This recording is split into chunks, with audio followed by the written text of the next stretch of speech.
Good afternoon. It is 1:30. We do have a quorum. We will convene the meeting of the Board of Adjustment for April 3rd.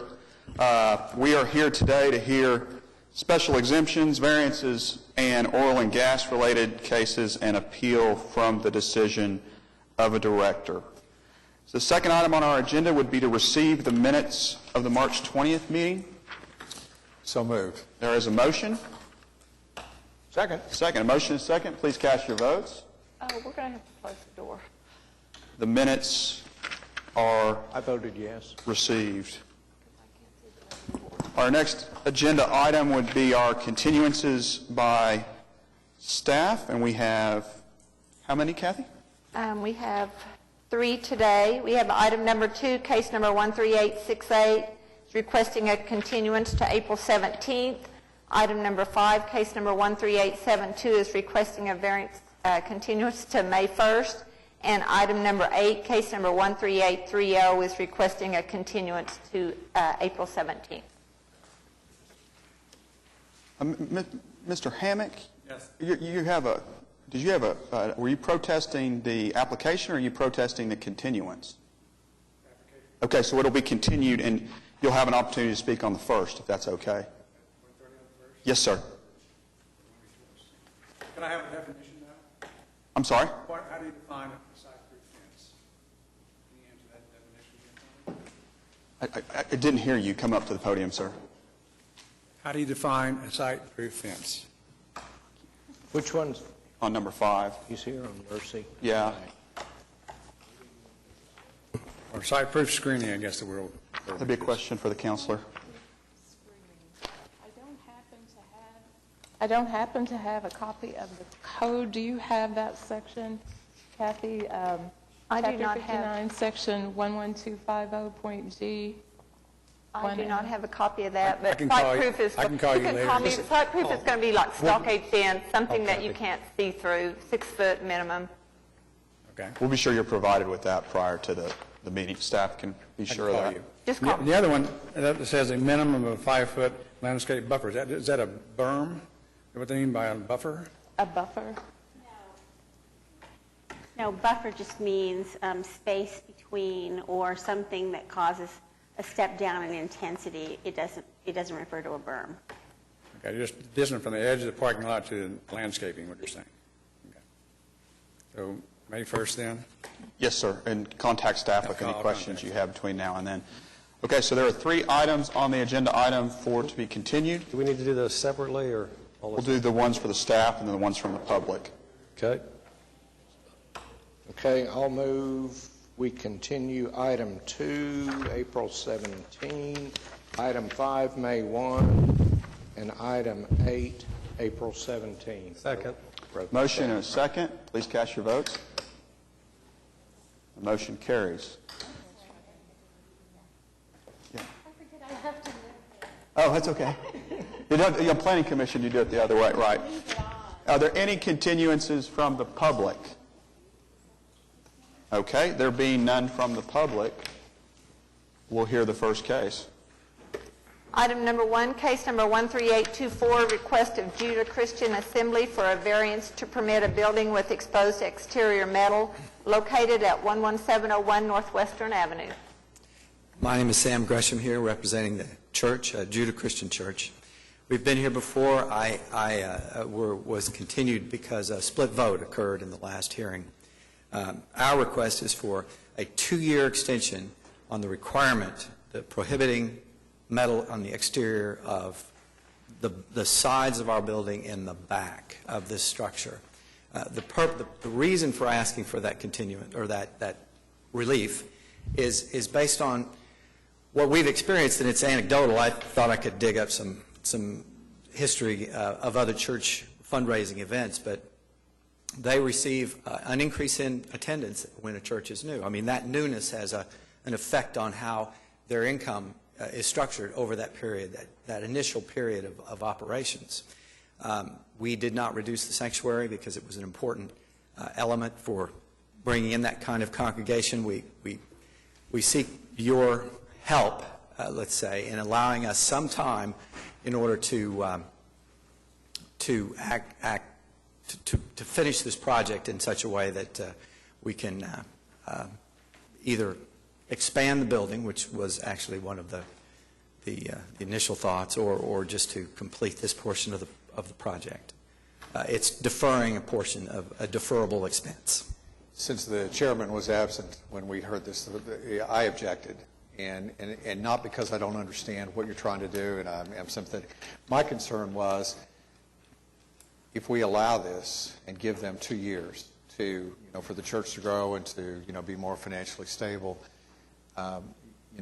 there's no, I don't know what recourse we might have if for some reason the church doesn't survive or makes a decision to move or something like that, and potentially we end up with a building there with the exposed metal siding and nothing that we can do about it. So I was thinking, Sam, that maybe, if you could, you're an architect, is to look at your building design and design the building in such a way that you can build it with the financial, means that you have now, but build it in such a way so that it's very easy and logical to go ahead and as people, and I think, people can look at they know what you're trying to do, they can look at an architectural rendering, and, as their support grows and their numbers grow, then quite logically, you can go ahead and expand. That's my preference, and again, it's not trying to keep the church from doing what they want to do. Or not trying to, it is simply, what do we do if... Can you tell the origins of the church, the growth pattern? The church, it's Judah Christian Church. It's a large congregation, actually. Where did it originally start? It didn't start in this building, correct? No. They have a rented warehouse building at the corner of 122nd. I'm trying to think of the North-South Street. Pardon me? Santa Fe, yes. And it's a spectacular bunch of people. I think it's incredible. They seem to be growing fast. I don't know what their projection is. We put 500 seats in this sanctuary. That is a maximum for them right now. But at this point, their fundraising is sort of lagged because the momentum on this project was first banks refused to give them. They were looking for some kind of a huge margin on this thing. There's always that pledge that gets reduced when someone makes it, and that happens pretty commonly with churches. But it's such a dynamic and growing church. They're anticipating. We left the sanctuary large, and we took off the fellowship hall in order to save the money. And we're just looking for a means to fund this initial construction with this, well, I say certain understanding, but the confidence that this church, because of that pastor, I love that pastor. He's an exciting guy. Anyway, I have a lot of faith in what's coming for them. If we grant a conditional variance and limit it to a year or 2 years, and they come back to us in 2 years and say, it's not going to work, we can't do this, they would then be in violation. They'd be in violation of the variance you granted. It Yes. would have expired. It would have expired. And then what would the city do to enforce the violation? That's kind of the tricky part, because they would be operating in effect without a variance. They could be cited for that. The other thing would be to seek injunctive relief, but if they don't have the money Could to it do lead it, to demolition? Could it? no. No. It would just lead non-compliance, essentially. They would Because be- if they can't afford injunctive relief, that's the only remedy they have. That would be about it. I think the other question is, what happens in 2 years' time? Are we reliant upon them to choose to come back to us and say, oh, our variance has expired, we need more time, or they're now willing to comply? Do we... They have to come back. But do we have some mechanism to alert them and us to that fact 2 years from now? I guess what Rita's saying, the only remedy we would have is an injunctive relief, ordering them to do something. No, it's not the remedy I'm talking about. I'm just saying as a process, do we have a way of knowing that, yes, by the way, that 2 years is Yeah, run? we keep track, and at 2 years, then we send They receive an inspector notice. out. An inspector will go out to see if they have either bricked it or if it's still, and notify them that they either have to come back, ask for another variance to the time, or come into compliance. And if they do neither one, then they're in violation. I So you guess, could- I'm sorry. Go ahead. I guess the question I would have is, what is it going to cost to finish this project? How much dollars are we talking about to brick it, or? is $30,000, it- $40,000, I think. So it's not a It's large pretty sum. insignificant, I agree. Yeah, it's not $300,000, $400,000, $500,000. Oh, no. It was And one your- of the items. Your that- total project is how much? It's $1.3 million. It started out much higher, but this is the shrunken amount that we've ended up with. Because you Proportionally, it consider is a small. shorter I agree period with of time.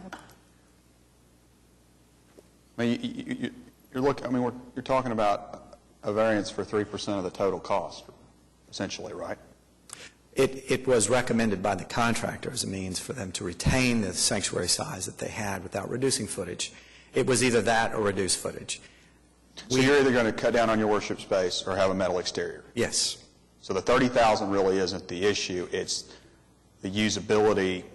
And I'm sympathetic to that because this isn't your typical business, and the main primary space of that facility is what you're trying to maximize. And, I understand you guys' perspective, Jeff, but it's not like we're opening up your standard for-profit business. So I do tend to lean on the other side a little bit more in this Well, and if instance. it was a $300,000 or $400,000 issue, I'd feel totally different. But if it's limited to $30,000 or $40,000, did you understand that, Jeff? I didn't know what the gap was in funding, but it seems to me for $30,000 or $40,000, I mean, you might be able to work on landscaping or parking or do something like that to go ahead and pick that up.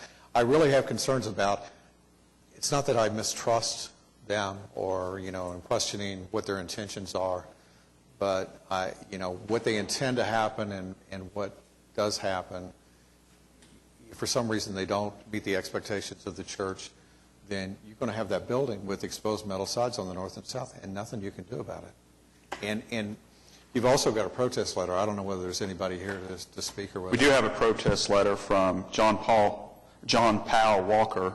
Is he here today? It was noted in the file. I would say also, just in terms of the things you raise money for, if this piece is carved off, then they're left trying to raise $30,000 or $40,000 to brick the exterior, which seems to me a little more difficult to do than to expand their sanctuary, So I think it's as a total part of the package, it probably just needs to be done now.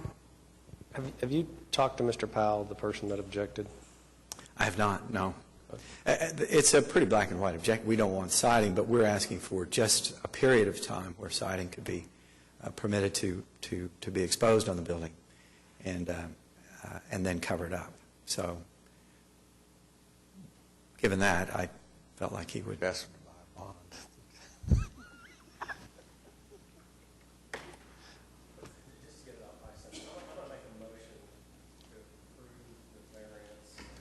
Conditioned that the variance is limited to 2 years.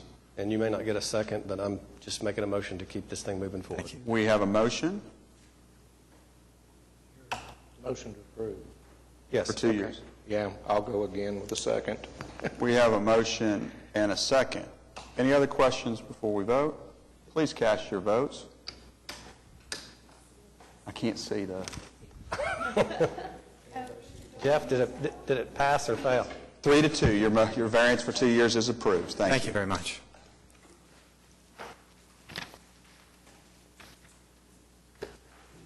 Item number 3, case number 13870, request of the Land Run Group for a variance to the arterial sidewalk requirement located at 10545 Northwest 10th Street.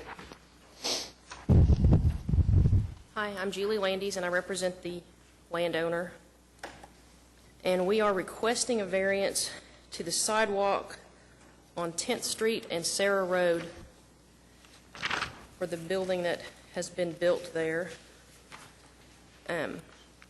There are some pictures that go along with this that I think are more illustrative of the problems that we're going to encounter. Turn that down that way. I got it.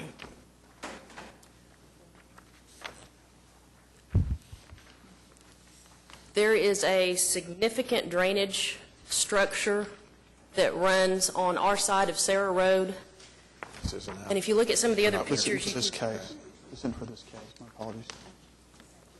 If you look at some of the other pictures, you can see this is a, I don't know, 8 or 12 foot deep drainage structure, want us to have concrete it now? with chain link fence around it. At the time that some of these pictures were taken, some of the fencing was gone because apparently a car had run through part of the fence. Item 2 was continued, that's what that's for. But, so that's our problem with Sarah Road. And then on 10th Street, we have a smaller drainage structure where the, and when we get right side up, this is 10th Street. This is the other drainage area where the sidewalk would have to be. And that's one of the great boxes there. But basically, that's the hardship that we have with trying to get these sidewalks in at this intersection. So there's just nowhere to put them. You've got the power pole with the guy wires there. You've got the drainage along Sarah, the drainage along 10th.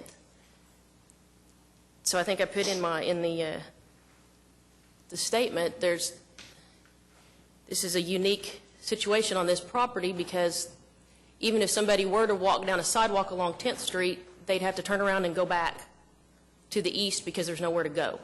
There's no way to get all the accessible ramps to the street at Sarah Road.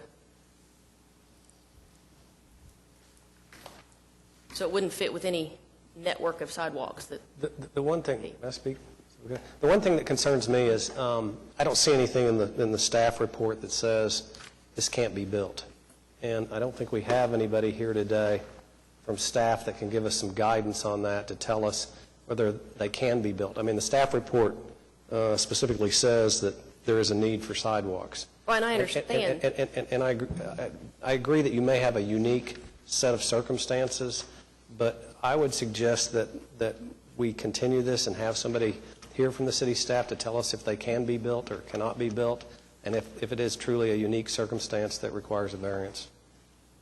Because I don't know. I'd agree with that. I don't know enough about it from looking at the pictures. And I can identify areas of town where I know this has been done, such as 150th and Western, east and west of that intersection, and north and south. So I know that it can be done. I don't know and we don't have developmental services here. So Right. Why don't we continue you to the next meeting? Yeah, I mean, Sarah Road, there's not a space to put it on Sarah Road. I mean, if you look, that... And I don't think anybody's disputing that. All Right. we're saying is we can't ask development services, Right. give us other situations in town. So if we could continue you to the 17th, that would give us an ability to verify with the city staff members that specific question and then be able to make, I think, a more articulated decision. Would that be okay? Let me check real quick, see if I've got court. Oh. Well, I think that is what we need to do, just counting noses, because I did have questions of staff, so I know I would not be able to support this, so I don't think you're going to be able to count to 3. Okay, I've got court Tuesday that week, so we're good. And if you can't do it the 17th, we could do it the 1st. No, we're good. I have court on Tuesday. that Okay, week, not now we Thursday. could do it on the Yeah. 1st, yeah. Yeah, 17th is good. We will continue this to the 17th. Do we need... I'd make a motion to continue it to the 17th. We have a motion and a second? Second. Seconded by Mr. Voorhees. All in favor? Aye. It passed unanimously. Thank you.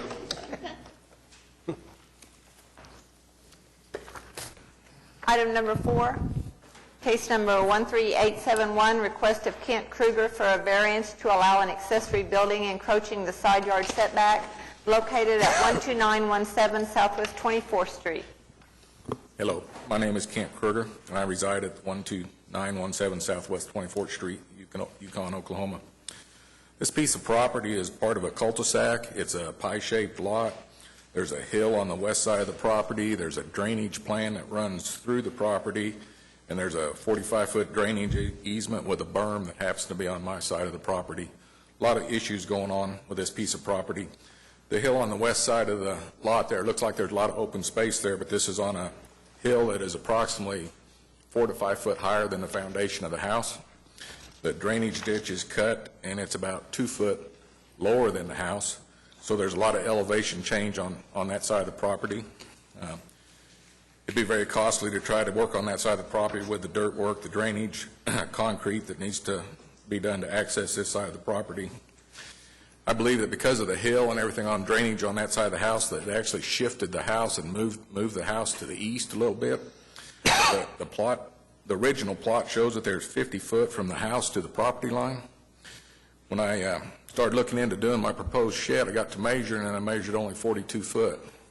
So I got to looking at this, and I found the survey markers, and I'm assuming they're correct. So the other assumption I come into is they relocated the house 8 foot to the east.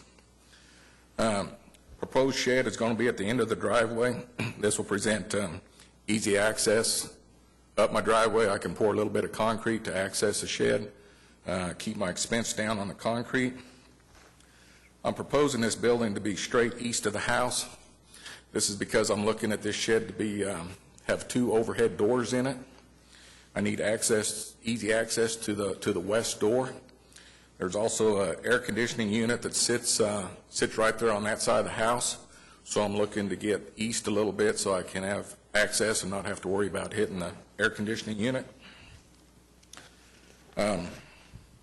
This development has numerous signs where they advertise that these are 1 acre lots, shop building approved.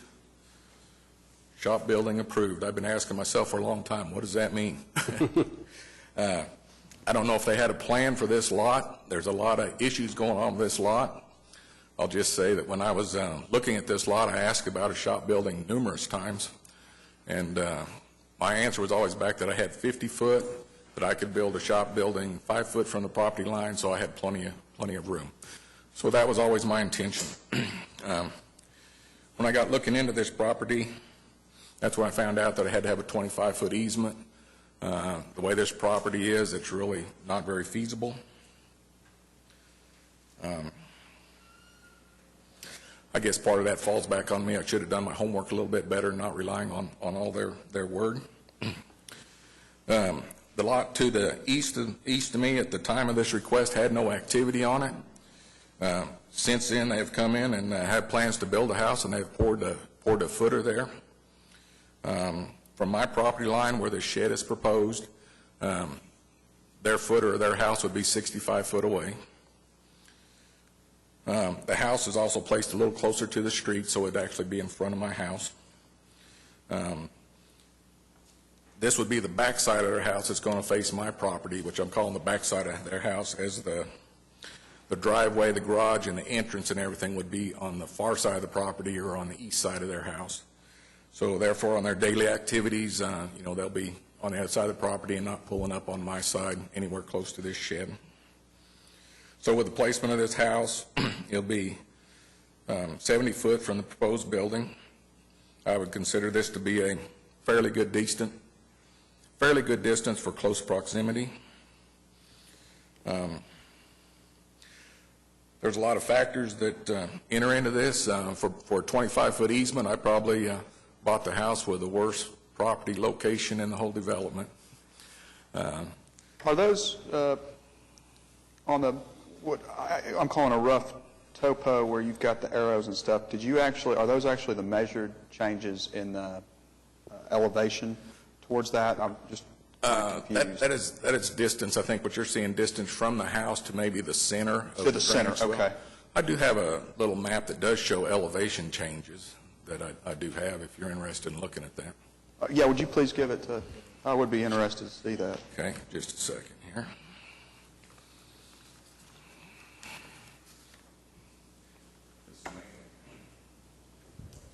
Just as a point of clarification, the fact that there was no activity on the lot at the time of the application translates to me that the people who are building their house there now are not aware of this application.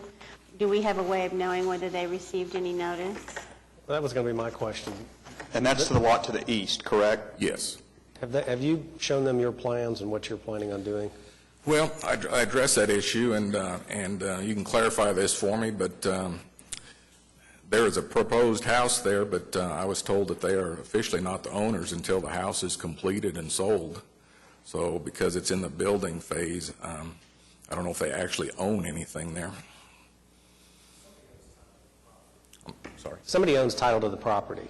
That would be the development company. I guess they still own it until it's actually, the house is completed and sold. Have you shown the development company your plans? Yes. And are they objecting? They have no objections to any of this. Yep, exactly. I'm sorry. The development company's the ones that told you it was okay. Yeah. They sold me the house, and in all this time, I asked about a placement of the shed, and they never informed me about a 25-foot easement. They kept telling me there was a 5-foot easement. They never mentioned that there would be an issue placing a shed or anything on this development. And you've spoken with your neighbors across the street and everything, and you showed them this plan, everybody would be in the noticed area? My neighbor across the street, at the time I submitted this plan, there was no neighbor across the street. They have just recently moved in, I'm going to say 3 weeks ago. I have not showed them the plan, but I have mentioned to them that I plan to build a shed at the end of my driveway. Kathy, I'll ask you from here, everyone within 300 feet would have received notice, though. Right, and the lot to the east of him did go to the Four Corners Construction, which is the developer. Yes. Okay. So it was not in the... Yes. Questions of the board? Is anybody here from Four Corners? Based upon your representations of the topography, creating a unique circumstance, the fact that everyone's been given notice, that you've received no objections, I'll make a motion to approve the variance. There's a motion. Do we have a second? Yeah, I'll second. Motion and a second. Cast your votes. And the motion passes? Thank you. Okay. Thank you. Sir. Sir.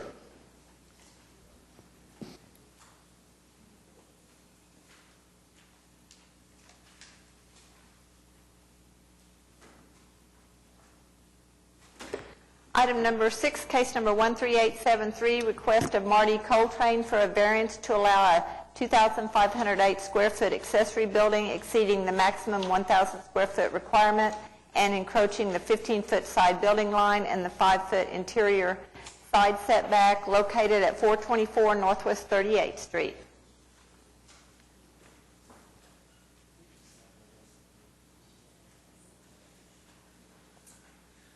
Good afternoon. Good afternoon, ladies and gentlemen. I am Marty Coltrane. I'm here today to request 2 variances for my home at 424 Northwest 38th. On the first page in your handout, you guys all have it yet? There is my site plan. I'm looking to build a garage, cabana, covered patio, pergola, and pool storage that are totaling 2,508 square feet as seen on the top of the site plan. I am left with a problem, though. There is a utility easement that runs through the middle of my property that impedes me from attaching this addition to the house. So that is my hardship. The utility easement and this detached structure is a great solution to work around it. On my second page in the packet, you will see an aerial photo of the neighborhood. My home is in the lower left corner.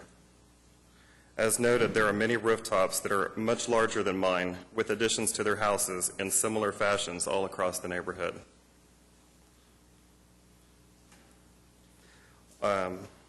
Additionally, my second obstacle is at the back of the lot, and as shown on the third page in your packet, where there is approximately 1/8 of my property that slopes off into a creek.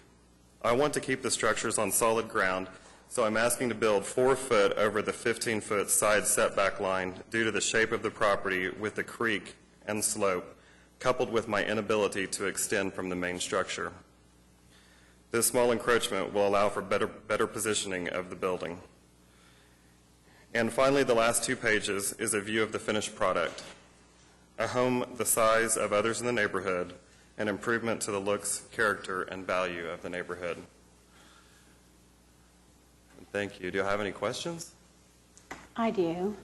Have you had engineers come and look at what you're proposing to do? I've taken my site plan, and of course, you know, the elevation shot that you see there is from the city offices, and I talked with the city engineers about that there. So, and they review all of that in the permit process. So they look at that as you're getting permitted, but I got to get this step done so I can go apply for a permit so they address those issues then. So we don't know whether, at this stage, whether what you're proposing is feasible within the confines of the space you have. I mean, there is a substantial amount of slope and, berming and a very large tree right at the back of that corner. Yeah. And I'm planning to keep all of the trees, and everything that I'm building is up on solid ground. I'm not building where it slopes down. You're well away from that edge. I'm well away from that sloped area, and I'm keeping all of the large trees, which actually the large trees are at the top of the sloped area. Right. And then I'm building on that side of the tree, so I'm not even building into the sloped area. So, I mean, there's really not an issue that I can see there. I have talked with the engineering department. They haven't expressed any concerns there with that. So have they come to look at it yet? Probably not, because they won't do that until you get a building permit. You have a wall that runs along Walker. Is all that just staying where it is? Yeah. There's a wall that's been there for a long time, and I thought about raising it up even a little bit, but yeah. And what are you going to do with the garage you have now? At my last house I was at, I had 2 garages because I have 3 cars and extra stuff that I put inside. So I have tractors, a boat maybe that we would put in the garage, and it's also thought too for the future that we could close off the attached garage to the house and make it part of the living space for the house. So but you don't have any special plan to do that now? No. Yeah, my plan for now is just to have a 4-car garage and a little cabana house for the pool out there in the back. And just it's all single family. I mean, it's a single family neighborhood, so. Well, I think this is a little bit, I won't say misleading, that's not quite the right word. The amount of square footage we're talking about here over the limit is, Actually, substantial. I thought the same thing. But when you look at what they're actually talking about building, which is just a covered patio and then the pergola, I don't really think of that as part of the square footage. So by my count, we're really talking about A 200 square foot variance, essentially. basically. Yeah, I thought the same thing when I read it the first time. So it's not a huge, a 2.5 times the variance, which would be the total square feet. You're actually just going to enclose Exactly. about 200 square feet more than you could do without even coming here. And that was my exact thought, guys. When I proposed this, when I brought this to get a permit, they looked at this and they said, well, you're going to need a variance for the amount of square footage. And I said, I've only got 1,200 square feet. I mean, 1,000, 1,200, I thought I could work within the means. And they said, oh, no, your porches and patios would count in that. Covered patios count, pergola counts, all of that counts as square footage. So Well, just the garage and cabana, it'll be about 250 square feet. Over the 1,000. Yeah, over the 1,000. Yeah. So, but it's not quite the same as more than twice as much. So, Right. Have you spoken with your neighbor? I know there's a letter in the... There is. My neighbor has concerns about drainage, and I think one of his other concerns were his westward view of the park, which I think he's talking about, looking across my property into the park. And I did kind of shrink down the pergola a little bit in size, to kind of, I don't know if that helps any, but... the letter that we have from your neighbor indicates that you're planning to put a basement under the garage. Yeah, and after speaking with some engineers, actually at the city, when a lot of this was coming up, we can't put a basement that close to a creek. They won't allow for it. So it has to be 200 feet away, so there is no basement. No basement. Okay. Yeah. It might end up being a swimming pool. It might very well. Enclosed. Yeah, very well could. No, yeah. Say that I do have some concerns about the engineering issues, but I guess that's really just not something that we're in a position to deal with here. I think that the integrity of the back and the terracing and all that kind of stuff is something that needs to be looked at very, very carefully, because the creek as it goes down through there is natural. It's not supported in any way. It's not rip-wrapped or, whatever, and I don't think people want it to be. So I think that does need to be looked at very, very closely, but that's, I guess, not part of our job here, so. That'll be the next step with the permitting process, correct, Rita? Okay. So we are just here for essentially the 200 square foot variance, 200 to 300 square foot The variance. 5-foot encroachment. Yes. Staff report doesn't raise anything that's objecting to it. There's no one here today in protest, correct? Is someone here in protest? I didn't get notice of anyone. Yeah, I'm here on behalf of Dr. Massey. Well, come forward and give your name and please, I'm sorry I didn't get a slip that you were here. My apologies. I apologize, I got a little bit late. My name is Stephen Doty, and I'm here on behalf of Dr. Massad. He couldn't be here with appointments, but I know he has concerns. I believe he's made available to everybody a letter that he wrote of some concerns, attached a letter from an engineer who had briefly consulted with regarding this. And I will say this, I've known Dr. Massad since he purchased that property in 2006. I was familiar with it. There are substantial drainage concerns and erosion concerns in every backyard along that stretch of property because of the creek and the fall off. And when he first purchased that property, he had to do some very serious peering to go provide support for the back end of his house. And who's he? Is that Dr. Massad? Dr. Massad is immediately directly to the east of this. I just was having trouble following who he was. I'm sorry, Dr. Massad, yes. Yeah. And so when this was proposed, his concerns again came up about any time we're going to have any kind of a change in the topography of that neighboring property, we're going to have some changes in the runoff patterns. Obviously, things are designed to go back into the swale, into the creek, and that's how it's designed right now. The concerns he has with this, and even though we're not talking about an enclosed 2,500 square foot building, we are talking about paving, and the extent of what we're talking about is going to be. Well, I think that's, and Rita, I want to ask this question. That's kind of outside of our review. If something happens when he designs this and develops it, that would be litigation between those two parties, that's outside of our purview. It would be. We can't decide a nuisance issue. And I understand. Nonetheless, I think that the concerns about, the effect of what he's asking to do here should be part of our consideration in terms of whether or not we feel like the approval should be given. I agree 100% with you, but all I'm saying is if there's a dispute between the two parties, that's off the table. I got that. And I understand that too, but I do think, and part of the concern we had, when Dr. Massad first talked to me about this, the understanding was a 2,500 square foot structure including a basement. Now, we're now talking about a modification that Mr. Coltrane says today, well, we've done this change.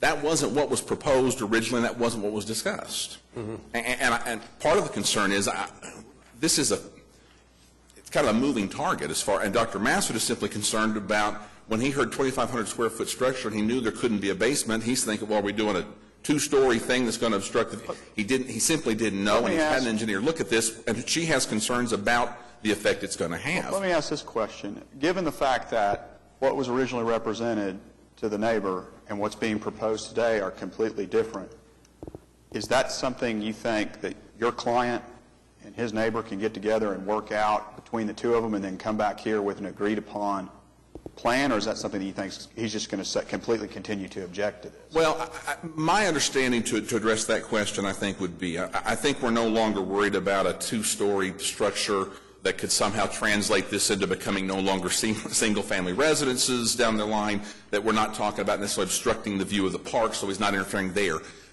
The concerns he has about what's this going to do, about what's the engineering and the design of the retaining walls, about are they going to have proper reinforcement to make sure there's no erosion that makes them fail, and then what's that going to do down the line, those concerns are still going to be there even with this plan. I think this addresses some of them. But that's beyond the scope of our review. And I think Dr. Massad has simply asked Mr. Coltrane, what engineering have you done before you even, rather than get the toothpaste out of the tube and get too far down the line, what due diligence have you done, Mr. Coltrane, to make sure that we're not going to have a problem with this one? Part of the question I would have on this behalf, I know we're here for a hardship concern, Mr. Coltrane purchased this property in November of 2013. I don't know what due diligence he did about the easements and what he planned to go do with this, but he bought the property knowing what it was and had knowledge of the easement situation and what those things were as well. We're talking about somebody who now, 4 months into this, now says, I've got a hardship because of a plan. Well, that's not really Dr. Massett's concern either. Mr. Coltrane, I have a question for you, if you could come up. You know, it seems to me that there was some miscommunication at first at what's going to happen. I would advise that maybe you come back to us with some type of a little bit more feasibility on an engineering perspective to make this board feel more comfortable. The only thing that I understand that's changed is I know it, and what he's saying is at basement. And that's the only difference on the site plan. Now, I had never proposed a basement. I've never turned in anything about a basement. I merely suggested to Dr. Massett that it could potentially have a basement. After we did some further research, we realized it can't have a basement. There was never like there's going to be a basement here. It was just a possibility of something. I think that it would be... And that doesn't really change anything as the groundscape. It really improves the situation. The concern of this commission is the fact that you could, we don't have anything from your engineer in here or anything from talking about is this structurally possible. Now, the city will come out and will inspect and then say, yes, you can do this, no, you can't. But I think the concern, Ms. Powers' concern is that maybe you haven't gone a step further with your diligence and gotten an engineering report that says you're not going to, and I know I can't predict future litigation and I can't be your lawyer, and trust me, you don't want me being your lawyer, but you could get yourself in a situation where you've bought the home and now you've invested a lot of money in this backyard and now you've opened yourself up and impaired your neighbor's right. I think maybe in your best interest, you ought to, one, get another engineering report, and two, reach out to your neighbor, have this continued and come back to us with some more middle ground. I would feel more comfortable with that.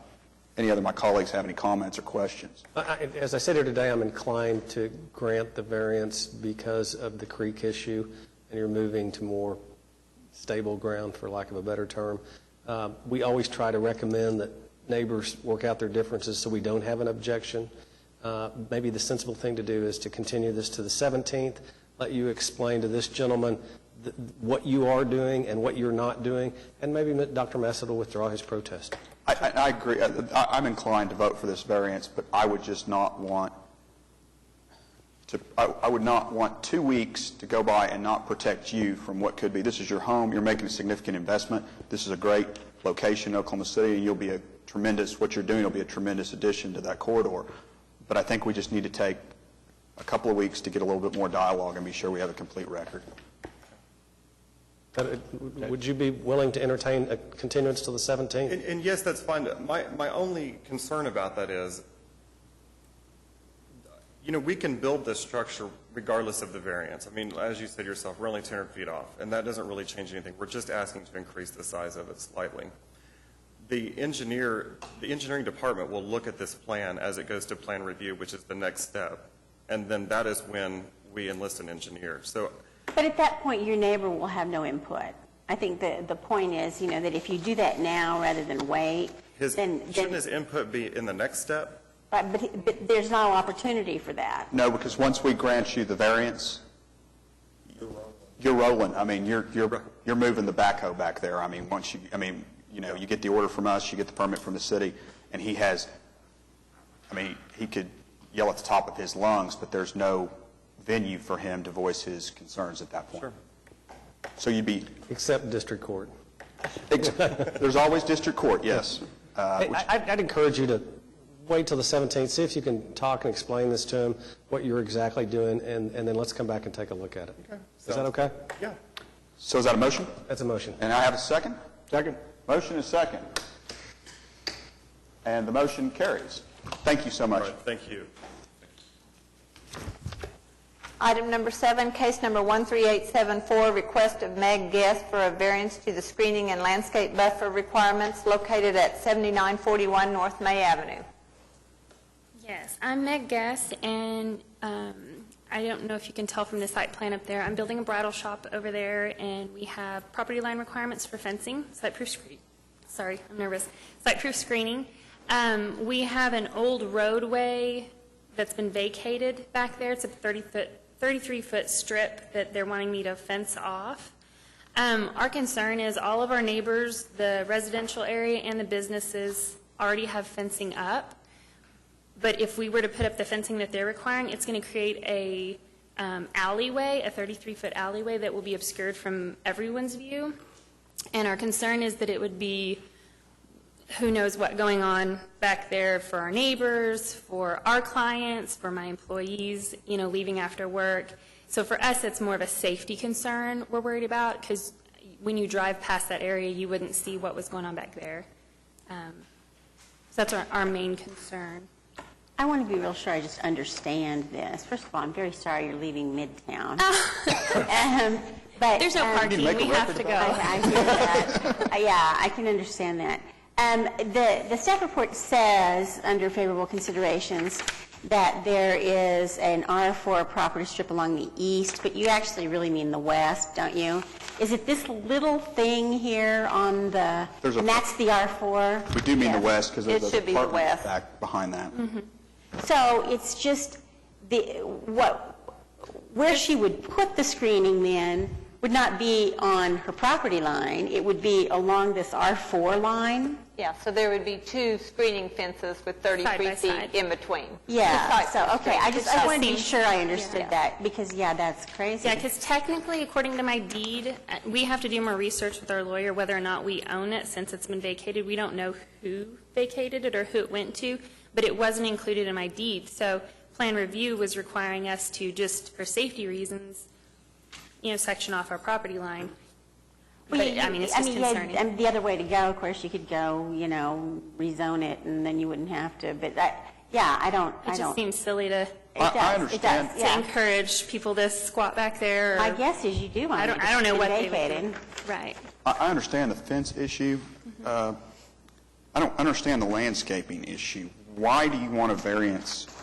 Why do you think you have a hardship where you can get away with a variance from the landscaping I requirement? don't believe I filed for a landscape. I thought you variance. did. It's part of the whole package. It's site-proof I've- and I've- landscape. And landscape. It's just, I've yeah, already it's- fulfilled my landscape. It's not that she doesn't want to plant flowers. Okay. It's that she doesn't want to put the fence up there, and there's a requirement that you put a buffer. You It's know, called that's part of the site-proof landscaping screening. Okay, requirement. I was and- confused, the way that was. Yeah, site-proof screening can be a 6-foot fence, or it can be trees, or any number of different things. So it would be the landscaping that goes across the fence line would also be removed? Right. Okay, I'm sorry, I was a That's little all right. confused on that. That's all right. Yeah, I have no issues completing my required landscaping that we've put on our site plan or any of that. I'd make a motion to approve the We have variance. a Oh, a protester. protest? Okay. Yes. Mr. Court, are you here today? Yeah. And part of this might be having an opportunity to talk to Mrs. Guest, because this might be my first time to meet her. But I actually live in that R1 area with that diagonal picture there where the commercial property backs up to. So you're in the property to the west in Right. Lakehurst, okay? Yeah, in Lakehurst. I bought that in 2009 primarily because of the backyard. It has a big swimming pool, nice spacious backyard. And we've been living there pretty good for a while, but the last 6-7 months we've been dealing with some pretty large construction. It's a 2-story building, takes up a lot of space, a lot of noise, which I understand that comes with development. But the fence problem doesn't really bother me so much because there is a fence, but the way I understood it, and maybe you could help me on this, is that there's a screening requirement because I did bring just kind of a little written. You please hand it to Kathy. The fence is the screening. Yeah, the fence is the screening. Is there any landscaping requirement from the trees or? That's my biggest problem because there's windows on the north side of this building that basically look directly in my backyard. They look into my pool. I have a teenage girl that swims, a young boy, kids over from the neighborhood all the time. And it's not just my property line, it's all the ones that go down Lakehurst that now they can just look directly into the backyard. And I'm sure Mrs. Guest probably wouldn't want the commercial property people looking at her backyard at their children while they swim and so forth. So Will there be windows along the back of the property? Or the back of the building? they're not along the back, but if you look at these photos that I'm passed out, I took photos of basically my backyard where you can see that you basically are looking directly into my backyard. And, I mean, and you can see some of the machinery and requirements. The back of the building kind of faces the R4 apartments, and the north side kind of faces the Lakehurst addition because it's on the turn like this. So both kind of abut against the residential property. And really what I was hoping for or proposing was just, to erect some big trees. There's a, right next to the parking lot that she has that separates the two property, if you put some trees along there that are high enough to eliminate, the visual screening into my backyard.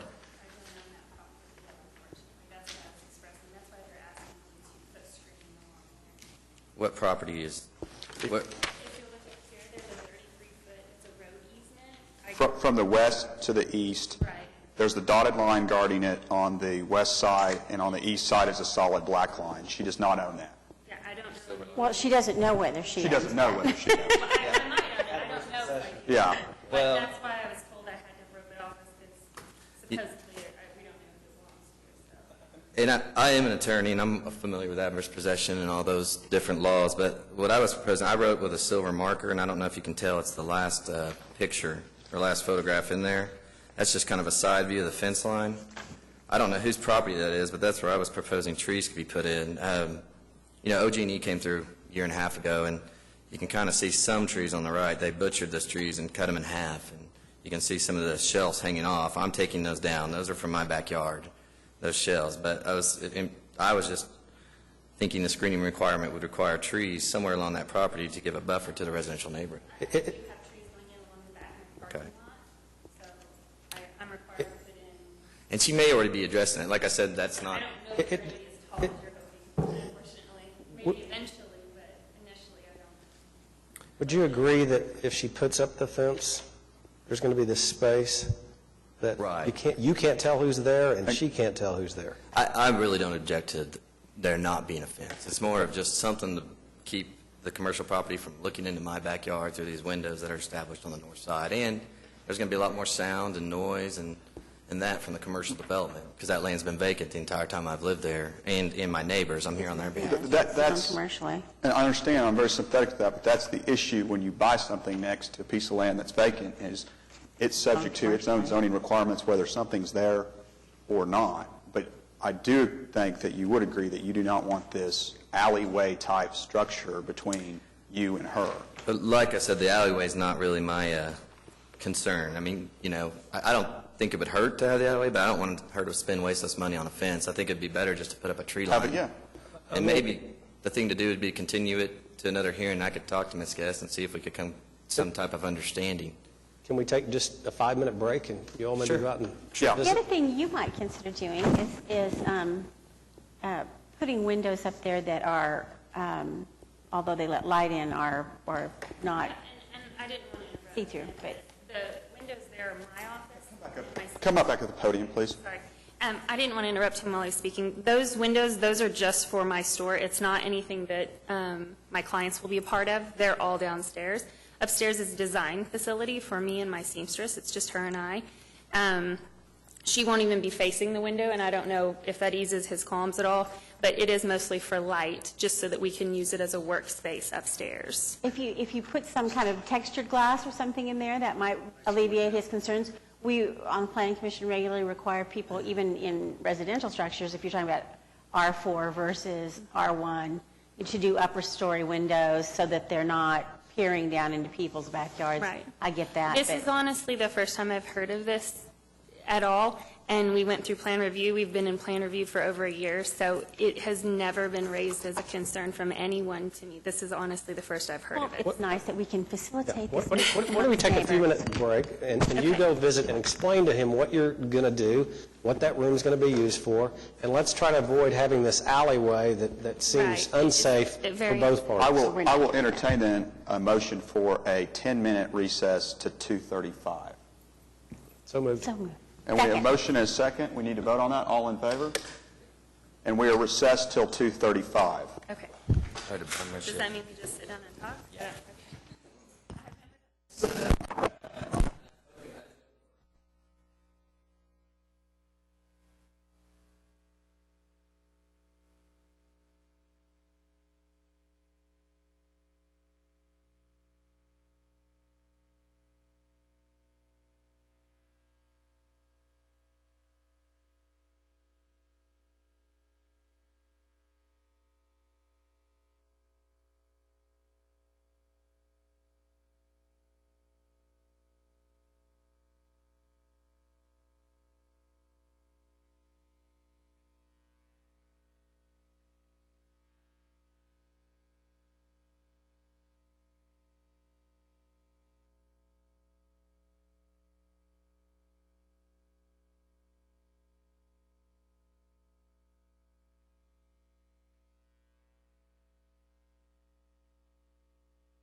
need a motion to reconvene the meeting. Second. And a second. All those in favor? Okay, we're back in session. It's 2:35. We are on agenda item number 7 at the Board of Adjustment. Ms. Court, Ms. Guest? Yes. Yeah, we were working it out, and we're almost there. I think we were talking about maybe by agreement putting in some trees, and I wouldn't object and so forth. But I wanted to kind of walk the property and see how many trees. She was curious how many trees would be required, and I was like, well, maybe we could walk it and check some prices out. But she Now, also she said, why don't we give you a continuance until the 17th Of May? of April? So you, 2 weeks. 2 weeks from today. How does that affect me moving in and my certificate of occupancy and things like that? Because we're like doing trim and doors and we're like pinned. Like I have to be out of my current location no later than the 28th. Like I'm getting, my stuff will be on the curb on the 28th if I don't. If you're, somewhere to go. you need to walk the property, though, so it's not something you could talk about. If you all were inclined to approve it, it would be conditioned on the parties, could be conditioned on the parties resolving. The landscaping. To reasonable landscape. And so if that was built into the variance as a condition, and then that condition wasn't met, then the variance could be void. I'd make a motion to approve the variance, subject to a landscaping agreement between the two parties here today. They are to report back to us on April the 17th. Yeah, just have them come report. The variance will be granted subject to that, and the report that could be included in the record on the meeting on the 17th. Is that agreeable to both parties? I don't know if I understand. So we still have to come back on the 17th to finalize it all? But we're going to grant your variance today.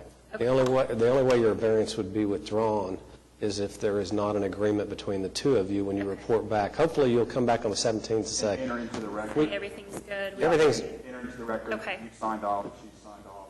Here's the landscaping requirements. And if you did it prior to, you could notify staff, so that could be, On the consent agenda, and you don't even have to come. Send it in? Yeah. Okay. and so you should check with Kathy for deadlines Okay. to make sure that it makes the packet, and then you'd be fine. That could be a consent item. It could be. We have the motion? We don't have a second. Oh, I'll second. Second by Lori. All in favor? Motion passes. Thank you both. Thank you, guys. Being no further items upon the agenda, I would entertain a motion to dismiss. So moved. All in favor? We are adjourned. Thank you. There we go.